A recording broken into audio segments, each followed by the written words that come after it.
speaker, Honorable Mr. Rauf Hakeem. On to you, sir. Thank you very much. Give my greetings to fellow panelists, others who are listening in. The PTA is concerned, it's a well-documented issue that the continuous abuse of this legislation has now resulted in widespread opposition to this particular piece of legislation, and that the call for its abolition has gained momentum. Primarily, I would like to focus on the comments made by the current chairman of the Human Rights Commission of Sri Lanka, retired Justice Rohin Marasinghe. She calls for the total abolition of the PTA. And mind you, this is a commission that has been appointed by the current administration. And she also says that it would suffice to bring in those offenses that have been detailed under the PTA. There are about 10 different types of offenses which could already are in our current penal code. That we could bring in other offenses as well and define them appropriately within the penal code, and also provide the necessary safeguards that are required under the evidence ordinance and rest of the judicial safeguard that's normally afforded to any suspect in a criminal proceeding. Now, primarily, this issue of the PTA being resorted to as a go-to legislation in the first place by investigating authorities, it is noted that this has totally weakened the efficiency of our criminal justice system. That's the primary point. When I say weakening the efficiency of the criminal justice system, because of the special powers vested under the Act, the abuse of the law, detaining innocent people for long periods of time, merely on the whim and fancy of someone having a remote connection to the incident that causes the problem. We have noticed that the continuous abuse of this, using it against political opponents, media personnel, various other critics of the government, this has become rampant, and then the current administration's abuse of it has gone beyond limits. We have seen it by several cases in which the government itself has been reprimanded for its conduct of investigations by courts of law in this country. So primarily because there is no judicial supervision when it comes to administrative detention of suspects for a long period of time. And as a matter of fact, if you see the history of the PTA and those who have been detained for long periods of time, and bar a few cases, majority of the cases have ended up in total failure.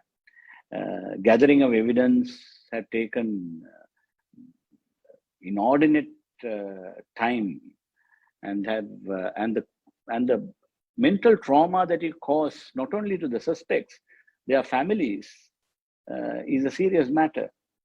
There's no way to get any compensation. Even if you had to finally file a malicious prosecution case, it takes years to prove malice in the criminal justice system.